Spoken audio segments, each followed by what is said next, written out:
ito, first time natin gagawin ito. During worship. Church, pwede po rin natin awitin. Reach naman na to my life. It's not my own. Pero ang gagawin natin ngayon, I know it's in charge. I know it's a sacrifice for each and every one ngayon. Church, pwede po tayong lumuhod sa harap ng Panginoon sa ibang ngayon.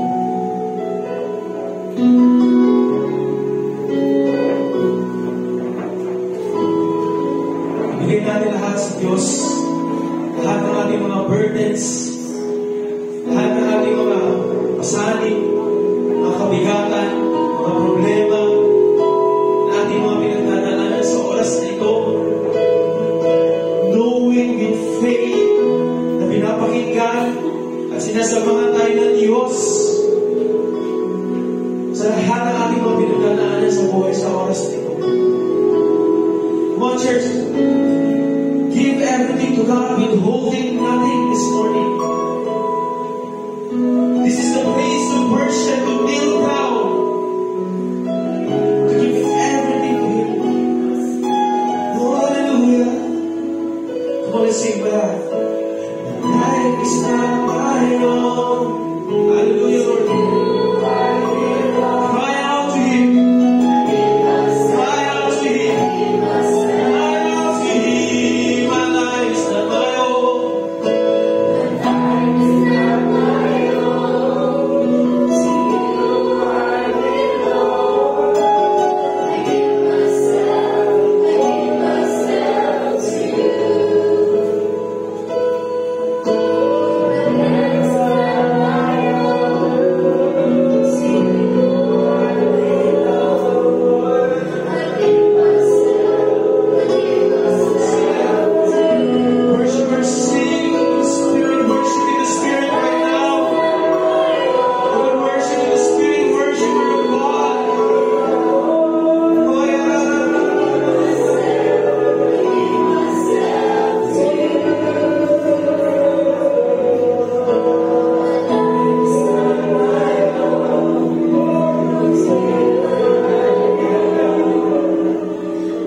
gaano natin siya kailangan sa ating mga buhay sa oras na ito.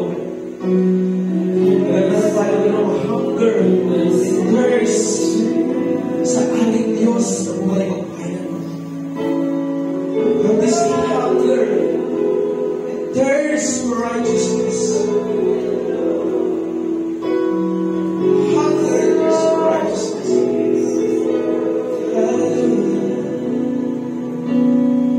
We exalt you.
Hindi tayo sa presence ng Panginoon sa mga Panginoon. Make sure na may marinig kang bulong ng Holy Spirit sa mga Panginoon. Anong gusto ng Diyos sa atin? Anong gusto ng Diyos sa atin?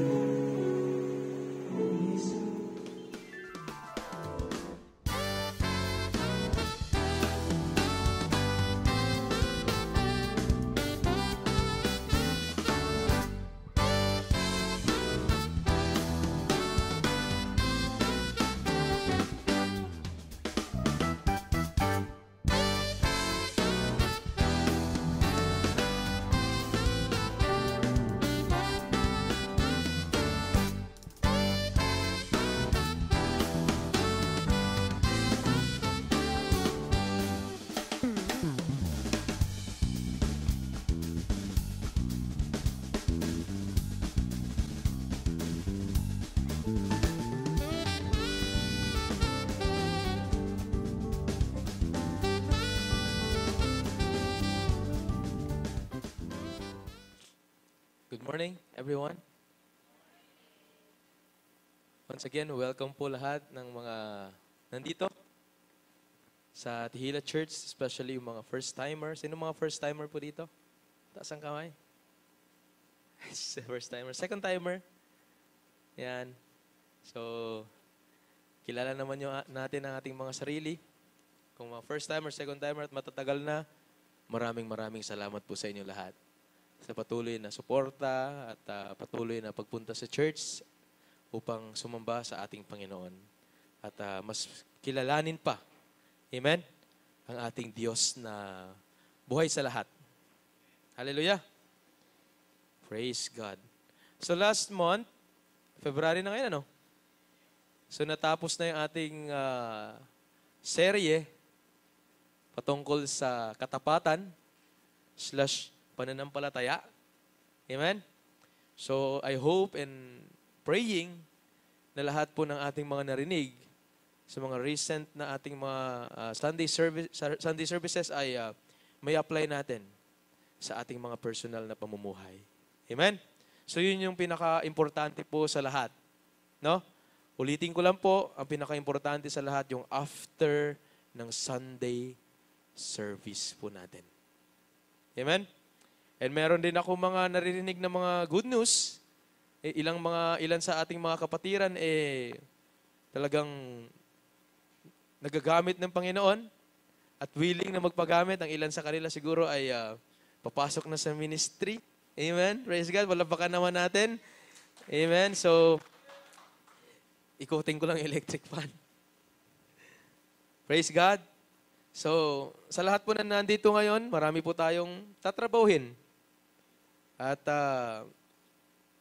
it's time to work. Okay? It's time to work. Pwede kang magtrabaho sa ministry habang nag-aaral. Why not? Pwede kang magtrabaho sa ministry habang ikaw ay may trabaho. Why not? Pwede kang magtrabaho sa ministry para sa kaharian ng Diyos kung ikaw ay may negosyo. Tama mali? Sa lahat ng mga area ng buhay natin, pwede tayo magministeryo para sa Panginoon. Hallelujah. So, dumako tayo sa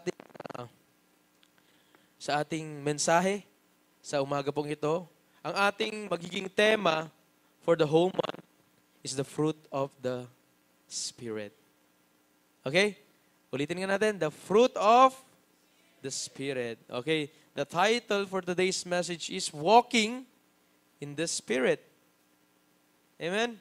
Walking in the Spirit. So, in Galatians chapter 5, verse 16, ang sabi po dito, I say then, walk in the Spirit, and you shall not fulfill the lust of the flesh. Ulitin natin. Isa pa. For a count of 3, sabay-sabay tayo. 1, 2, 3. I say,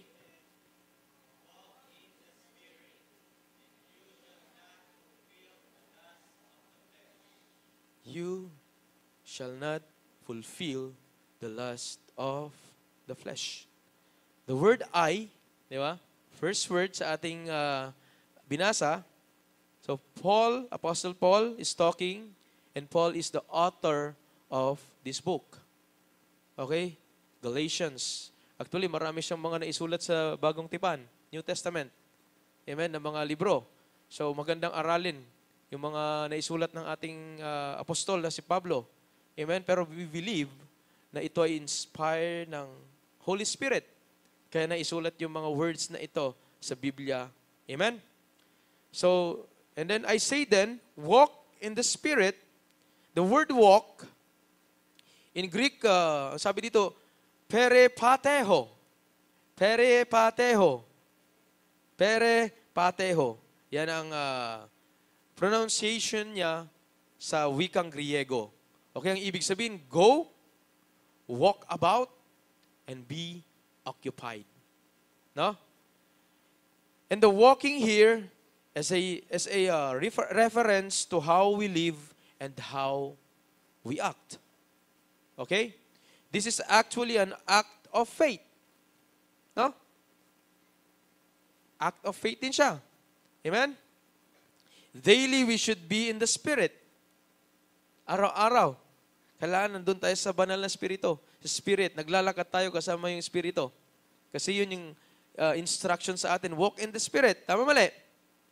Daily we should be seeking the guidance and the leading of the Holy Spirit.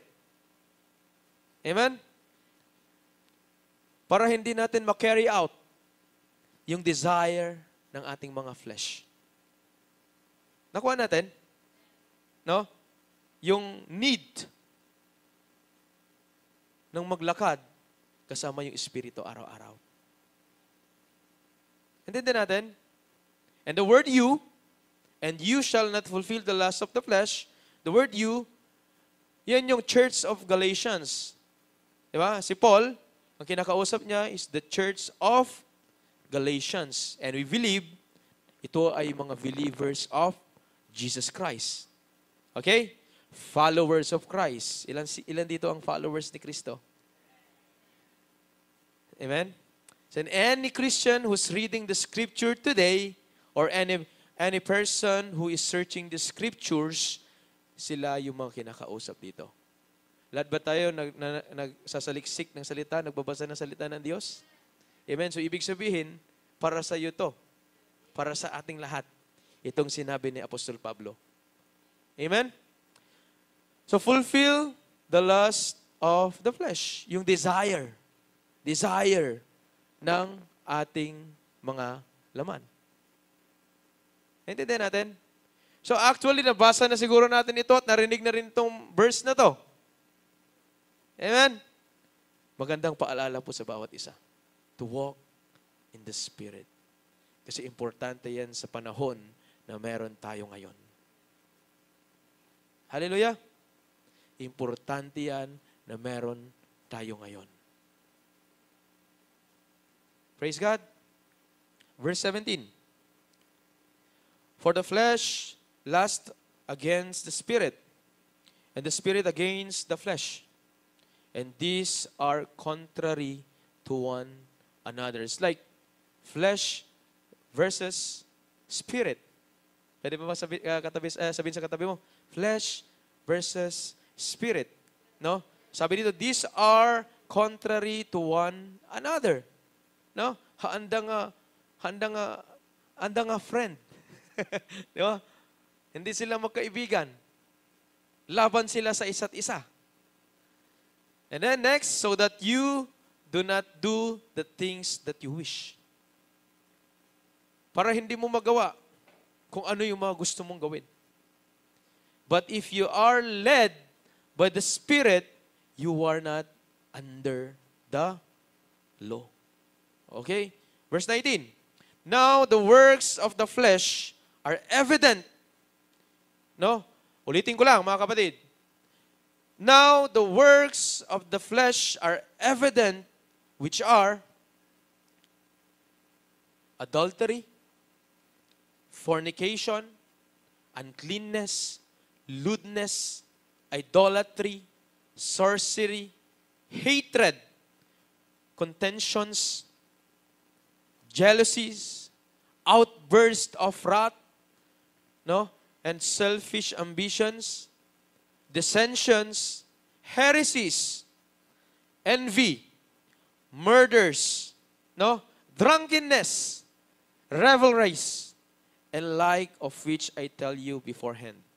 Just as I also told you in time past, that those who practice such things will not inherit the kingdom of God.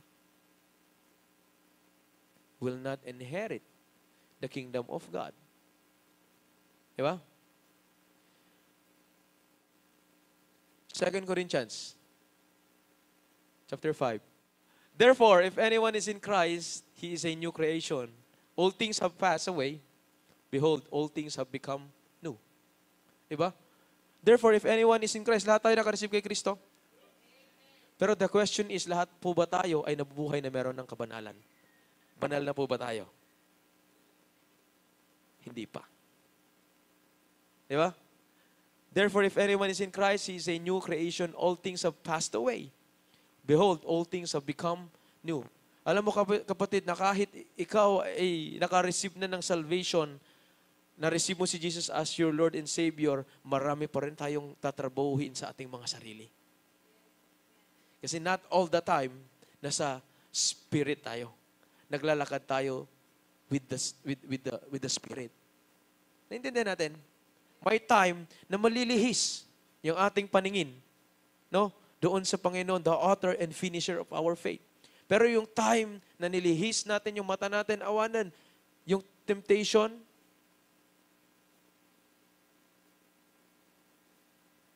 nagawa natin yung temptation.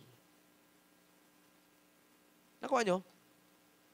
Kaya hindi lahat ng mga nakareceive na ng salvation ay tunay na talagang ipinanganak na, tunay na born again. Alam natin sa mga sarili natin kung talagang tayo ay tunay na mga born again. Alam natin sa mga sarili natin kung tunay talaga tayong nagbagong buhay. Mali. Alam mo kapatid, nakakatakot na ngayon. Marami nang magagaling magsalita. Marami nang mga nagtatrabaho sa ministry. Maraming mga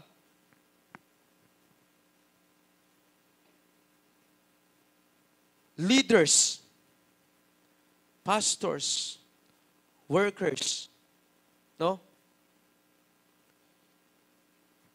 Na sa tingin natin, nagagamit ng Panginoon, no? Pero deep inside, punong-puno pala ng kademonyuhan sa puso. Naintindihan natin? That's not walking in the Spirit. Hindi yung matatawag na paglalakad kasama ng Banal na Espiritu. You know, kilala mo yung sarili mo, kapatid. Kung ikaw ay naglalakad, nakasama yung Banal na Espiritu. At higit sa lahat, alam ng Panginoon. Kung ikaw ay naglalakad sa Espiritu Santo. I-assess natin yung sarili natin sa oras na to. Marami bang kailangan bago sa atin? Yes. Maging honest tayo sa ating mga sarili. Marami. Pero hindi tayo mababago kung hindi natin yan ilalapit sa Panginoon. Amen? Intindihan natin? Lahat sa ating mga nabanggit ng mga kasalanan. Actually, yun yung puntos po natin sa umaga pong ito. Mahaba po yan, kaya samahan niyo po ako. Okay? Explain natin ng bahagya yung mga kasalanan na yan. No? Kasi kilala rin natin, alam din natin kung ano yung minsan nakukumit ng ating mga buhay. Okay? Verse 22, but the fruit of the Spirit is love, joy, peace, long-suffering, kindness, goodness, faithfulness, gentleness, self-control. Against such there is no law. And those who are Christ have crucified the flesh with its passions and desires. Verse 25, If we live in the Spirit, let us also walk in the... Let us not become conceited, provoking one another, envying one another. In Galatians chapter 5, the Bible talks about two kinds of fruit. Amen? Fruit that comes from God's Spirit in us, or fruit that comes from our selfish nature. Before we continue, ask the person next to you. Ask the person next to you, what fruit do you have?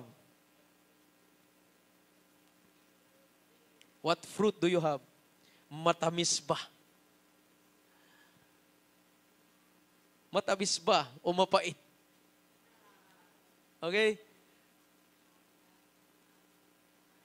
Maalat daw. Ay, kailangan natin maging salt and light. Amen? What fruit are you carrying today? Sige, tanungin mo yung katabi mo. What fruit are you carrying today? Di ba?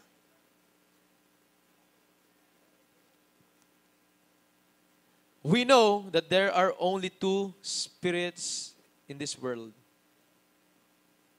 Spirit of God or spirit of Satan. Good and bad. Which one are we?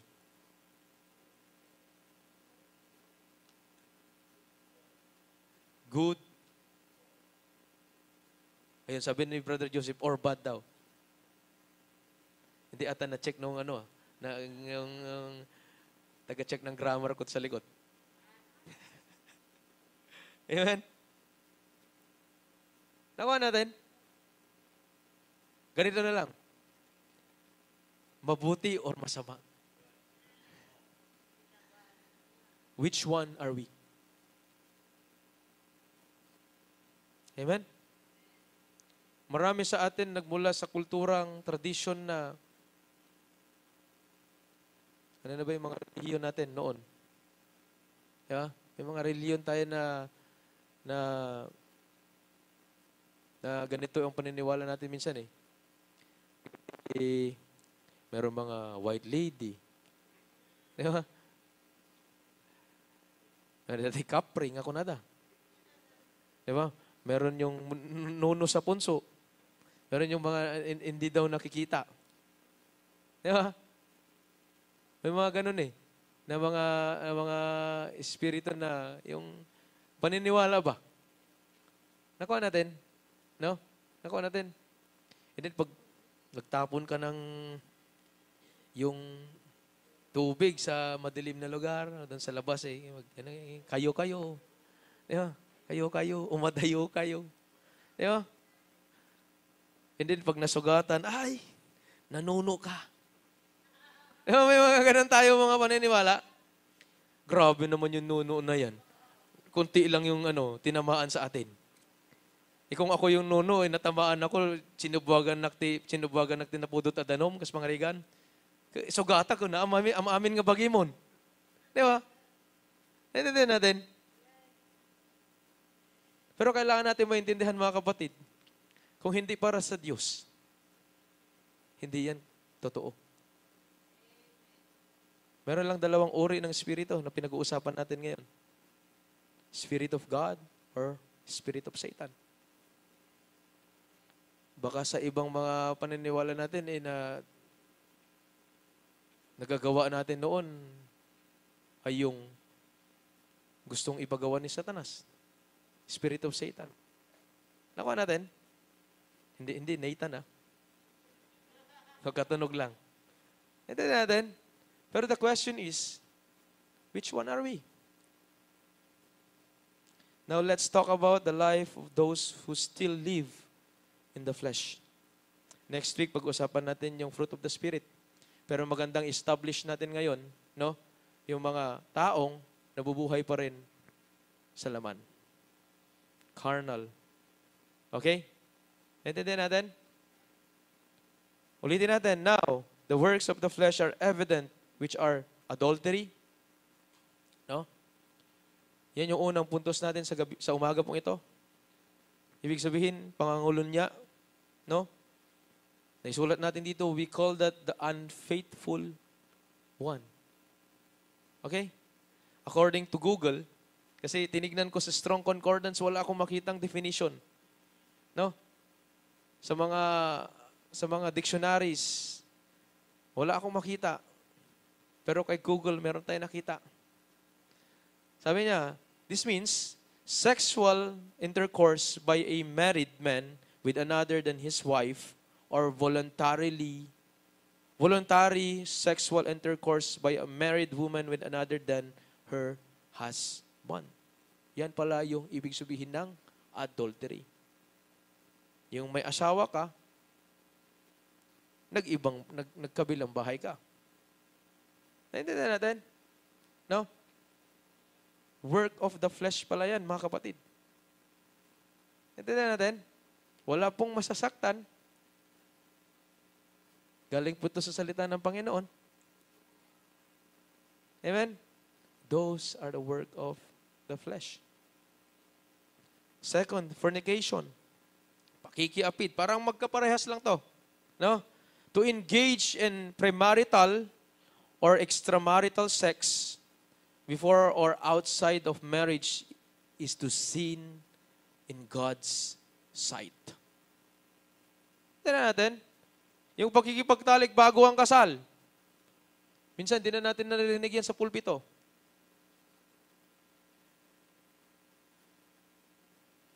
Pakikipagtalik labas sa kasal.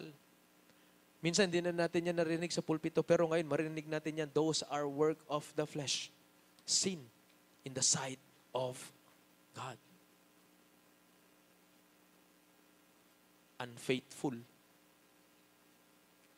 Naintindihan natin? Hindi masatisfy sa kung anong ibinigay ng Diyos.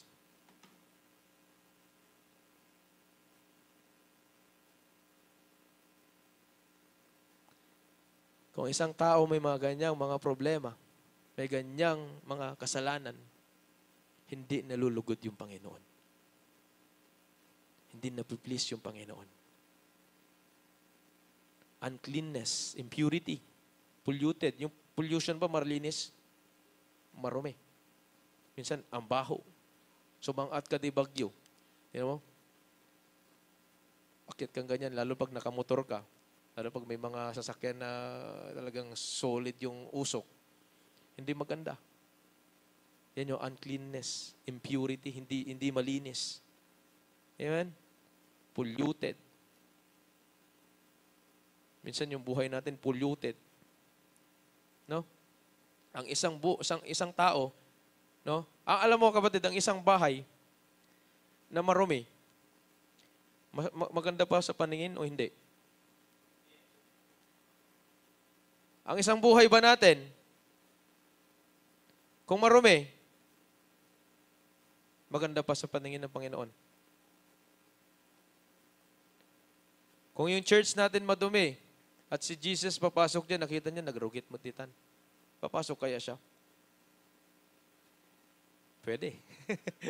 Kasi yun yung purpose eh. Di ba? Para linisin yung buong mundo. Nilinis niya na nga yung buong mundo eh. Nilinis niya nga yung mga tao eh. Nagbigay ng salvation. Pero yung pagpuso natin, madumi. Ang tanong, nag-work ba yung Holy Spirit? Hindi. Kaya linisin natin yung ating mga buhay. Yan yung duties and responsibilities natin. Lewdness. Kahalayan. No? Number 5, idolatry. The worship of anything other than God. The worship of anything other than God. So if you are worshiping sports, sino sa atin mga mahilig sa sports? Ako, last week nabanggit ko sa inyo, mahilig ako sa running. Running. Track and field. Mga gusto. De, joke lang yun mga kapatid ha. Hanak ang makataray.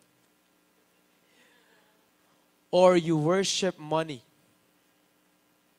Or you worship your hobby.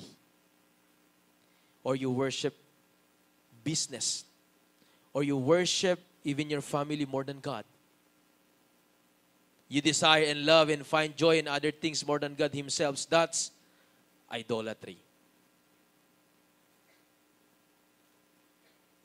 Amen? That's idolatry. Mga Diyos-Diyosan, gawan tao, gawan ng tao. Yung mga idol nyo minsan, na mga napapanood. K-pop. Mga banda. Mga artista. Netflix. And etc. Kung ang mga ito ay mas nabibigyan mo ng oras kaysa sa Diyos, hindi yan maganda. Idolatry yan, mga kapatid. If you love something more than God, that's idolatry.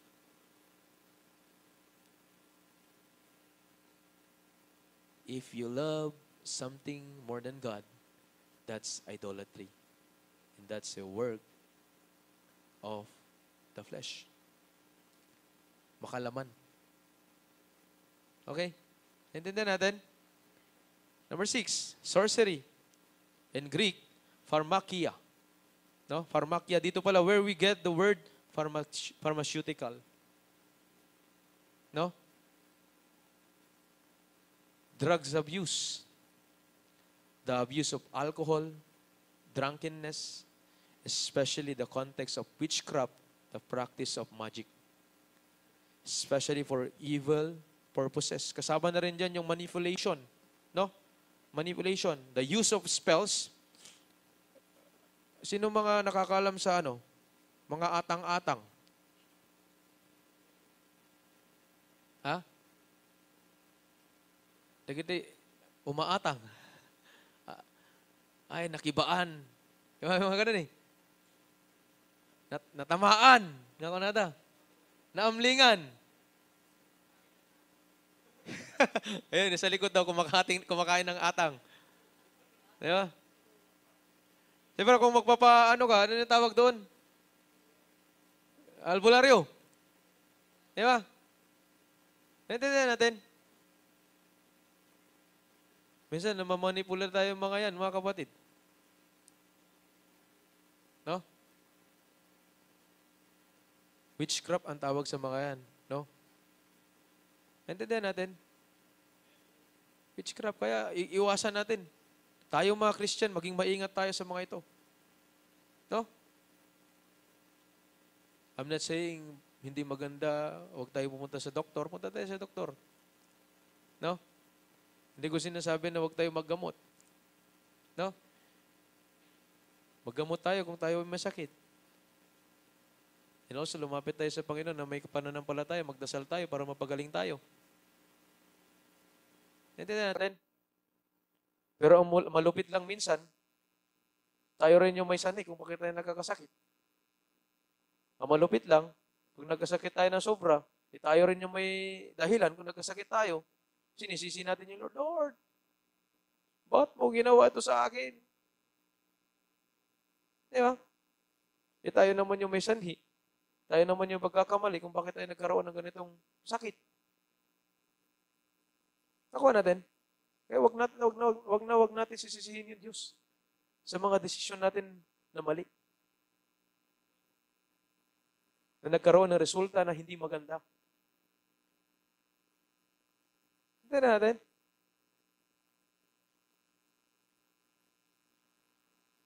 Anything na laban sa Diyos, hindi yan maganda.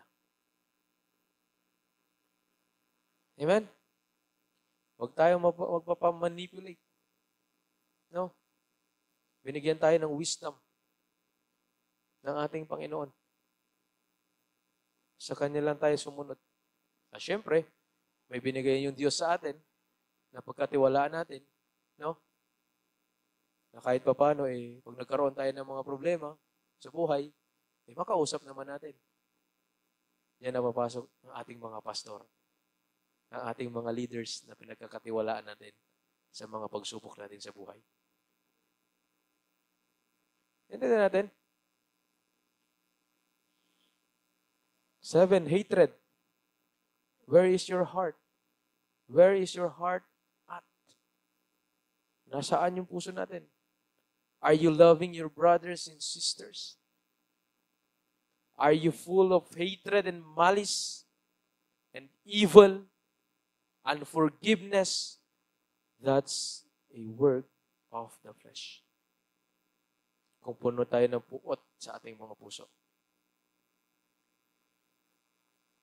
Amen? Kung meron tayong mga unforgiveness sa ating mga puso. 8, contentions. Labanan ng opinyon. Hindi natin. May mga ganito eh. Labanan ng opinyon. Ipapilit na dyan, opinyon na. Diba? Ipilit na dyan, opinyon yung mga mahilig makipagdebate. And also like fighting all the time. Diba? Yung palaging gusto makipag-away. Palaging gusto makipag-argument sa mga tao. Contentions. Palaging gusto makipagtalo. Intindihan natin?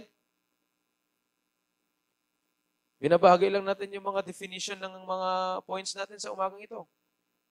Mahilig ka ba makipag-argument?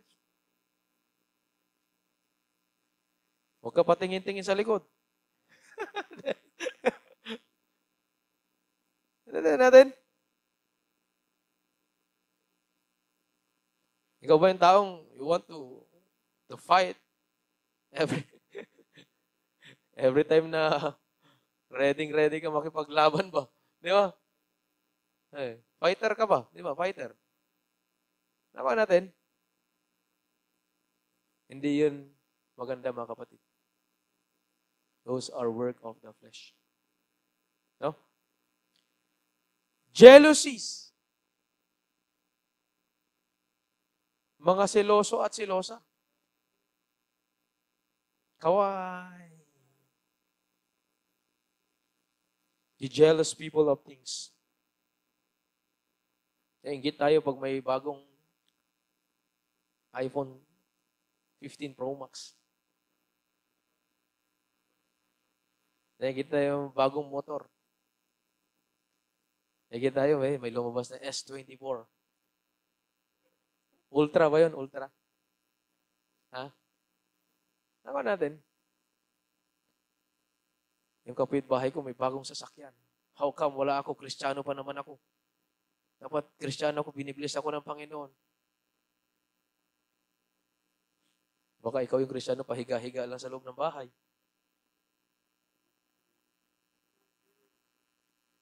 Di ba? Baka ikaw yung Kristiyano na pakapi-kapi na lang all the time. Hindi pag nagkaroon yung kapitbahay mo ng, uy, bago yung ano nila. Bago yung Xbox nila. Xbox pa nga. Siselos ka. Wala ka namang ginagawa para sa buhay mo. Di ba? Baka nga Kristiyano ka, hindi ka pa nga siguro nananalangin. Diba natin? Kristiyano ka, magtrabaho ka. Hindi natin. Faith without works is. Amen? Pagiging seloso-selosa, jealousy. Bitakom, jealousy.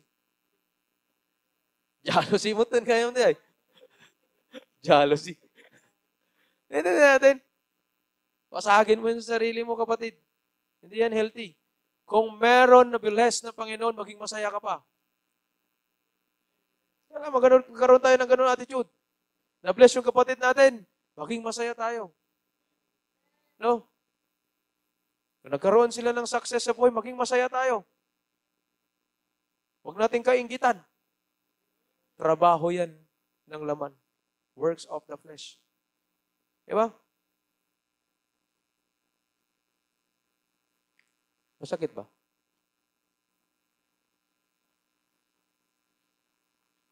Amen? Outbursts of wrath. Ito yung mga galit na galit. Gustong palaging manakit. No? Ito yung mga uncontrolled anger. No? Lack of self-control. Iba sa mga to ay violente. Di ba? Nagburak ti Durabox. Di ba? Agburak cellphone. Nag-away lang sila ng jowa niya. Bang! Nabitak ata cellphone. Nalpas ata. Tapos kinabukasan, awat cellphone ko. Di ba? Nasakti tatang mo, gunggunam. Nagawa natin.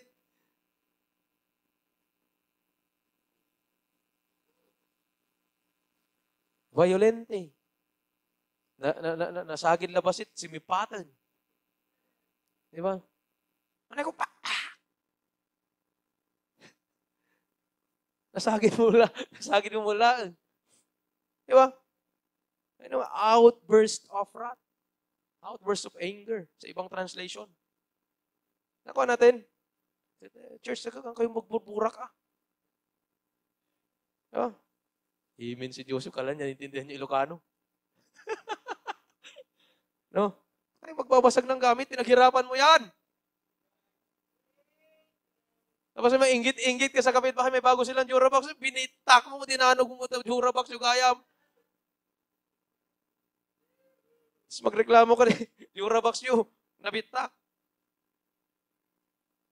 Ang malupit, pag binasag mo TV. 100 inches TV. So, di ba?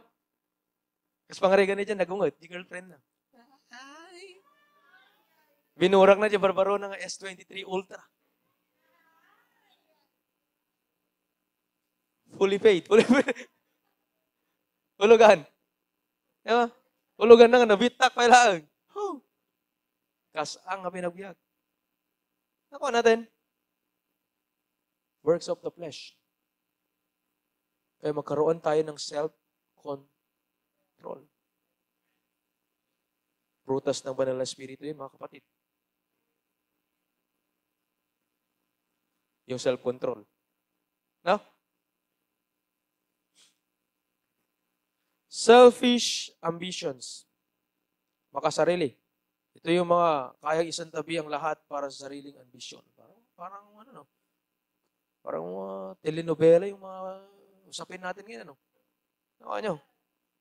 Kayang isang tabi ang pamilya, ang Diyos, para sa sariling kagustuhan. That's selfish ambition. Dati, sabi natin, nung nag-aaral pa tayo, pag nakagraduate ako, tutulungan kita.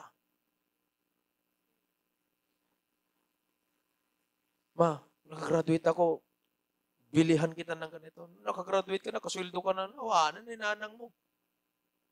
Awanan, tatangnan. Diba? Nakuha natin ibig sabihin. Tabla-tablan. Kaya minsan huwag tayo magpo-promise, mga kapatid. No? Ang iba sa atin, pag nakahawak na ng pera, awanan. Doon na lumalabas yung tunay natin ugali. Amen? Yung pagiging selfish natin. No, pinagtrabahuan ko to, kaya deserve ko to. May mga ganun ba tayo attitude? Deserve ko to, kapatid. Di ba? Ulitin ko lang. Yung ikaw nag-church, wala ka pang trabaho noon. Magkatrabaho lang ako, talaga ibibigay ko yung 10% ko sa Diyos.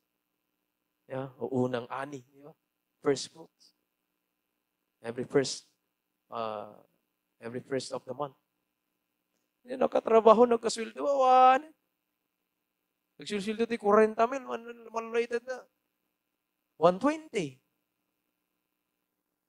Halimbawa lang. Kung ano naman, bukal naman sa puso. Pero sabi mo noon, ibibigay ko yung 10% ng aking sinahod. Iniisip mo, 4,000. Dakal. Pambayad renta. Marami na pupuntahan ng 4,000. Hindi, pero na-miss mo yun noon, kapatid. Ano nangyari? Nagkaroon ka. Di ba? Hindi ka nagbigay ng 10%. Ibinigay ng Diyos para sa'yo. Struggle ka pa rin hanggang ngayon. Parang ako yun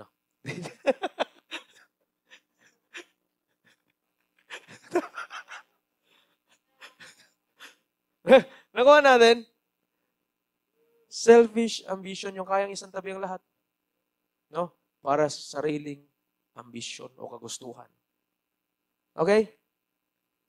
Pwede sabihin mo sa katabi mo, huwag kang maging selfish. Huwag kang maging makasarili. Yeah? 12. Dissensions.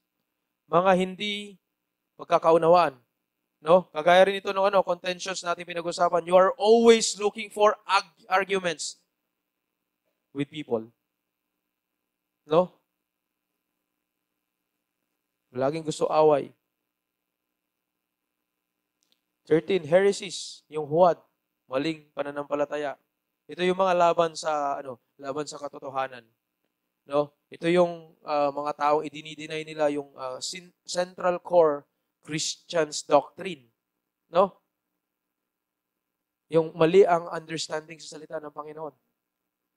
No? Yun yung mga heresies, na tinatawag heresy. Amen? Yung minsan hindi na itinuturo yung impyerno. Diba? I'm sorry sa word. Yung mga taong, mga preachers na okay lang ituro yung homosexuality. No, it's not. Heresy yun, kapatid. Kung iiwasan mo yung sinabi ng salita ng Panginoon, hindi mo sinasabi yung katotohanan. That's heresy. Diba? Malapit siya doon sa false teachers, teachings. Nakuha natin. E tayo Christians, mga kapatid, binabasa natin yung salita ng Panginoon. Huwag natin iwasan. Kung nasaktan tayo, nagbasa tayo ng salita ng Panginoon, tanggapin natin. Hinahambol tayo ng Panginoon. Alam mo, mas nasaktan tayo, parang nagigilty tayo kasi totoo, minsan. Nakuha natin.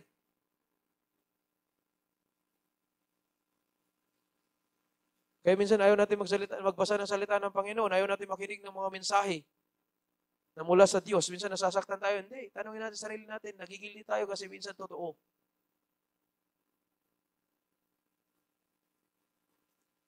Naintindihan natin?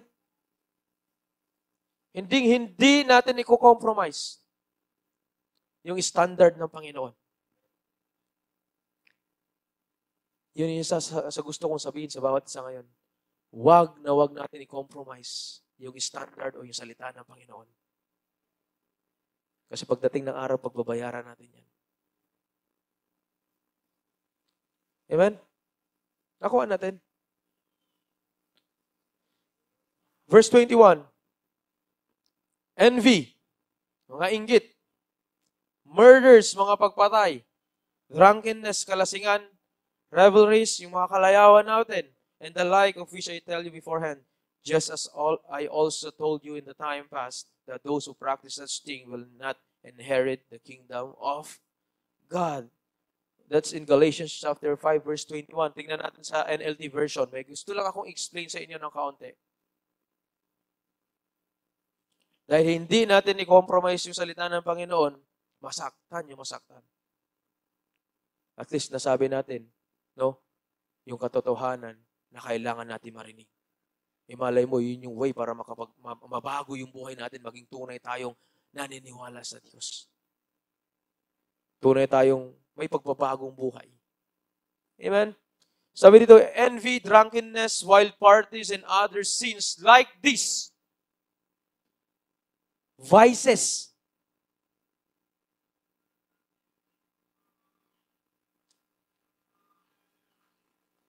Any sins, like this. Sa tingin mo, kapatid, paninigarilyo, kasalanan? Hindi. Hindi natin i-compromise salita ng Panginoon. Ano pa sa tingin nyo yung mga kasalanan na hindi na isulat dyan? Nakagaya ng mga kasalanan nating mga pinag-aralan sa umagang ito. Drugs. Masama, hindi.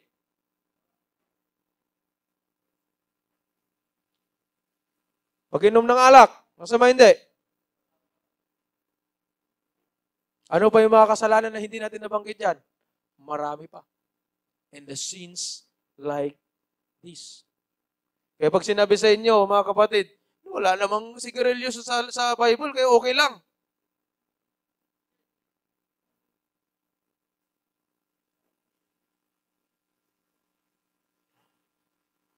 Malay mo, ito yung way para mabago na natin yung ating mga isip. Do not be conformed to the pattern of this world, but be transformed by the renewing of your mind.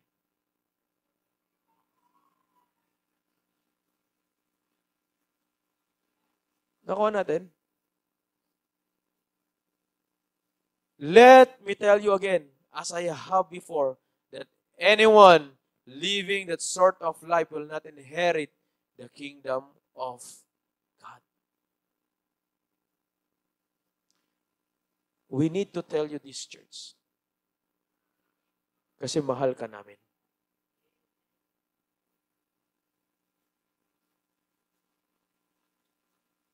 Kung hindi ka namin mahal, hahayaan ka lang namin na gawin kung ano yung gusto mong gawin sa buhay.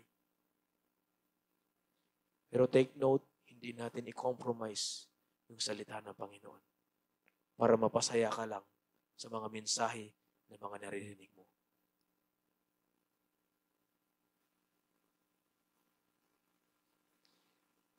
Maliwanag. Kung sino ang mga namumuhay sa ganitong buhay, hindi magkakaroon ng bahagi sa kaharian ng Diyos. No? Sabi ni Charles Spurgeon, that the worst enemy we have is our own flesh. Intindihan natin? Amen? So yun yung mensahe natin sa umaga pong ito, mga kapatid. Pero sabi dun sa verse 25, and then next week, aralin natin, gagawin natin series, The Fruit of the Spirit. No? Napag-aralan natin yung mga spirit of flesh. No? By next week naman, pag-aralan natin yung fruit of the Spirit. Na yun dapat ang magkaroon tayo yung prutas ng banal na Espiritu. Kasi kung Kristiyano tayo, na hindi tayo namumunga ng maganda, may problema. Naintindihan natin? Kung Kristiyano na tayo, lalo na yung mga matatagal ng Kristiyano, kung hindi nabubunga, malaki ang problema. Hindi nabubunga ng magaganda. Hindi nabubunga na mula sa banal na Espiritu. No? Hindi maganda. Naintindihan natin? Verse 25, if we live in the Spirit, let us also walk in the Spirit. Okay? Amen? Kung mahal natin yung Panginoon, susundin natin ang kanyang mga utos. Amen? Kung mahal natin ang Panginoon, susundin natin ang kanyang utos. Sino ang mamahal sa Panginoon? Kahit masakit yung mga narinig natin ngayon, mahalin natin yung Diyos kasi makakabuti yun sa atin. The love of the Father is benevolence. He wants the best for each and every one. Intindihan natin?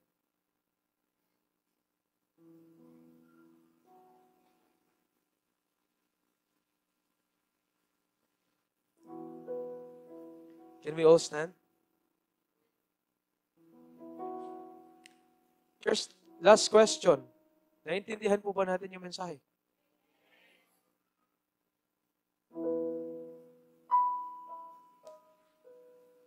At lahat ng ating mga narinig ngayon, at kung kilala mo talaga yung sarili mo, na meron kang mga napag-usapan natin ito na issues, shortcomings, sins sa buhay mo, hayaan mo na i-purify ka ng Panginoon. Amen? Pag-pray natin na yung prutas mula sa banal na Espiritu, yung mamunga sa ating mga buhay.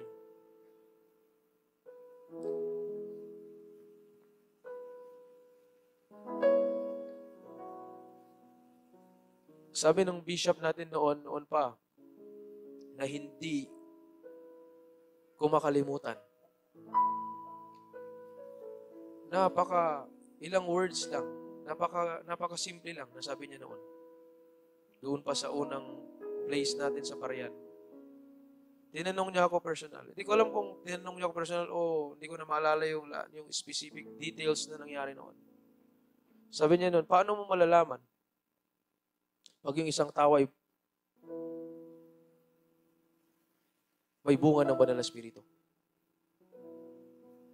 At paano mo malalaman pag ang isang tao ay hindi namumunga ang Banal na Espiritu? Pag ikaw ay namumunga at nagbumunga yung Banal na Espiritu sa'yo, ang sagot niya ay meron kang magandang pag-uugali.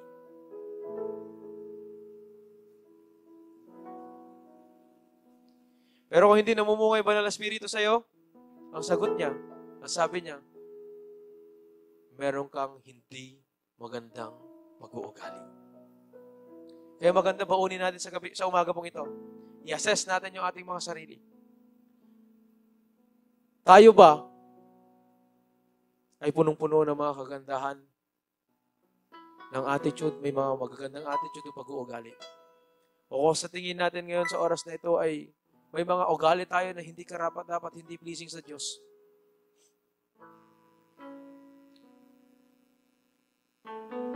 Yes, naligtas ka. Pero take note, church. Nakakakumit pa rin tayo ng kasalanan. Sa katotohanan lamang. Di ba? Naintindihan natin?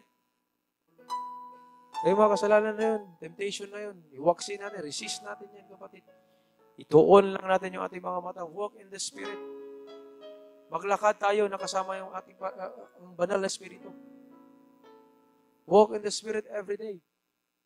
Kung ginawa mo yung mag-kneel down ka araw-araw, magising mo na sobrang aga sa Panginoon, sa tingin mo, ma-please kayo yung Panginoon? Yes, ma-please yung Panginoon. Kung ikaw yung tao, nagbabasa ng salita ng Diyos araw-araw, nananalangin, ma-please mo ba yung Panginoon? Yes, ma-please yung Panginoon. Yun yung mga way para magkaroon tayo ng mga magagandang mga prutas sa ating mga buhay. Nahayaan natin na yung Holy Spirit ang siyang manguna mag-lead sa atin. Once na born again ka, mga kapatid, hindi na dapat ikaw yung may desisyon ng buhay mo, kundi yung banal na Espiritu na.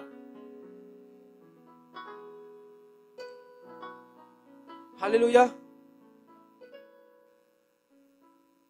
Kung saan man niya gustong magpunta, sundan mo siya. The problem of Christians today. Sabihin natin sa Holy Spirit, sumunod ka sa akin. Cannot be. No? Holy Spirit is God. The Holy Spirit is God. The Holy Spirit is God. Intindihan natin? Can we sing a song before we end? Before we go home this morning?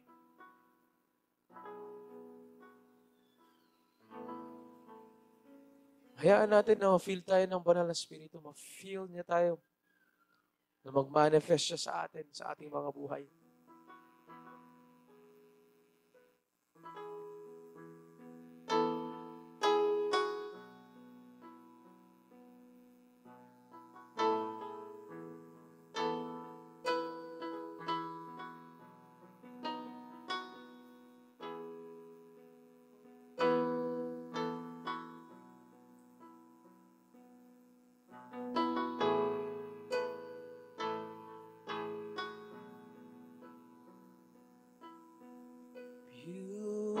Purify my heart. Let me be as gold and precious silver. Purify my heart. Let me be as gold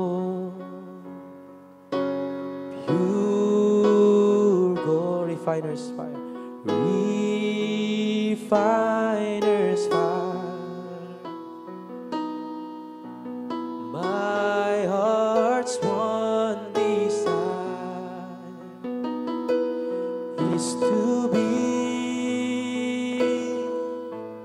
holy, set apart for you, my Master, ready to do your will.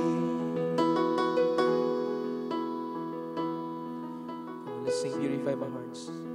Purify my heart, cleanse me from within, make me holy and make me whole. Purify my heart,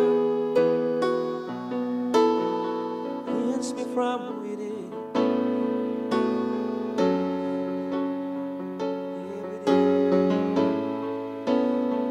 Refiner's fire. Refiner's fire. My heart's one desire is to be, yes, Lord, holy, set apart for you, Lord. I choose to be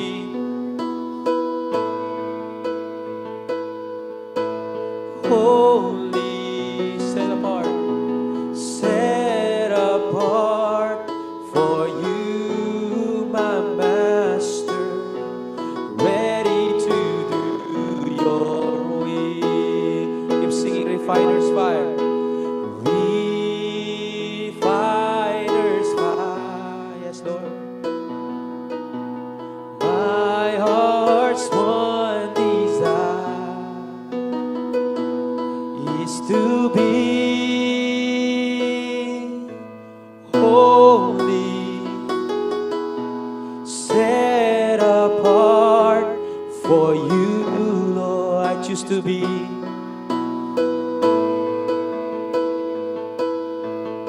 holy, set apart for you, my Master, ready to do your will. We are ready to do your will. Yes, we are. We are ready to do your will. Yes, we are. We are ready to do your will. Yes, Heavenly Father, O God, salamat po sa umaga pong ito. And as we depart from this place, O God, hayaan mo, Panginoon, na Ikaw yung manguna, Ikaw yung sumama po sa amin, Panginoon. At hayaan mo kami mismo na magkaroon, O God, ng desire and initiative, Panginoon, to walk in the Spirit, Lord God, every day, every time, every hour, every minute, day and night, O God. Hayaan mo na ituon namin yung aming mga mata sa iyo lamang, Panginoon Hesus Kristo, the author and finisher of our faith. And Lord, I pray na mag-manifest po sa amin yung mga bunga ng Banal na Espiritu, O God. Yung bunga na makapagbigay sa amin, O God, na magandang mga pag-uugali, mga attitude, Panginoon Diyos. Na mga attitude na pleasing sa iyo, Panginoon. Yung love, joy, peace, long-sufferings, kindness, goodness, faithfulness, gentleness, self-control, O God. Yun yung mga fruits, Panginoon, na mamunga po sa bawat isa sa amin, Panginoon Diyos. Sa aming paglalakad bilang isang Kristiyano, Panginoon. Hindi lang po kami naligtas dahil sa aming mga mabubuting mga gawa, Panginoon. Naligtas po kami because of you, Jesus Christ. Naligtas po kami dahil ni-receive ka namin na as our Lord and Savior, Panginoon. With faith, O God, with hope, sa iyo lamang, O God. I pray, ingatan niyo po yung bawat isa sa gabi pong sa umaga pong ito. Na patuloy mag-sink in yung mensahe po sa bawat isa, O God. Na hindi na po kami mamuhay sa malaman, Panginoon, kundi mamuhay kami sa Espiritu ng Diyos, O God. Thank you, God. At tatayo po kami sa katotohanan, O God. Hindi po namin i-compromise yung standard na sinet mo sa amin, Panginoon.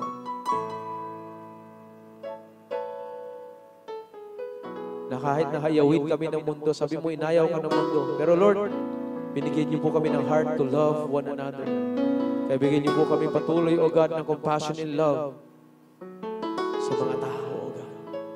Bilang magkakapatid sa pananampalataya, Panginoon. Thank you, God, and bless everyone and keep them na lahat na nag-attend ng service ngayon, O God. Lord, patuloy ka na humipo, hipuin niyo bawat puso ng bawat isa, O God. Sa umaga pong ito, Panginoon. Meditate nila, Lord, yung word mo, Panginoon.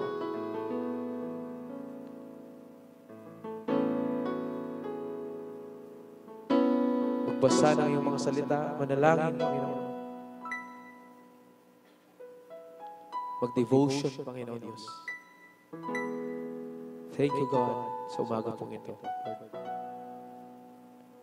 At ang lahat ng anak ng Diyos ay magsabi ng Amen sa umaga pong ito. Hallelujah. Hallelujah.